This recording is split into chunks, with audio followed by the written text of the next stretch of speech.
ko'pchilik Toshkentda ingliz tilini o'rganyapti-da. Ingliz tilini o'rgansam, nima qilaman? Universitetga kiraman yoki chet elga ketaman deb o'ylaydi. Sizga savol. Ingliz tilini bilgan odam Dubayga kelib nima biznes qilsa bo'ladi yoki nima qilsa bo'ladi? Shu bo'yicha qisqacha gapirib bering. Ingliz tilini bilgan yoshlarga Dubayda imkoniyat katta. Juda ko'p sohalarda ishlasa bo'ladi. Deylik, retail, fashion biznesi bo'yicha, restoran, mehmonxona sohalari bo'yicha ishlashlari mumkin. Men uverniy holatda tavsiya qilishim mumkin bo'lgan soha bu ko'chmas brokerligi kasbi. O'zbekistonda o'zi aytmoqchi, ingliz tilini biladigan sotuv ko'nikmaga ega tanqov yoshlar bor, ishsiz yuribdi. Mana achchiq haqiqat shu narsa. Agar ular kelib, Dubayga kelib ishlaydigan bo'lsa, biroq siz nima yordam bera olasiz shular bo'yicha? Mana realniy gaplashaylik. Sotuv bo'yicha konsultantlikka, ya'ni shu ko'chmas mulkka qanaqa yordam berasiz? Necha pul bo'ladi xizmatingiz? Qanaqa bo'ladi? Shuni gapirib bering. Biz hozir bolalarni filtrlab olamiz.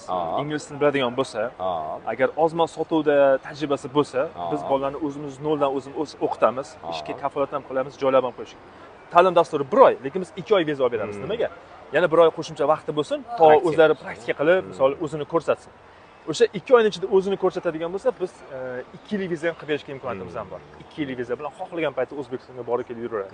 Shunaqa ajoyib imkoniyat. Necha pul bo'ladi mana shu servisingiz? Ichida yashash, yeb ichish, yana praktika, yana bilim berish. Просто idealnidan foydalanib qolish kerak.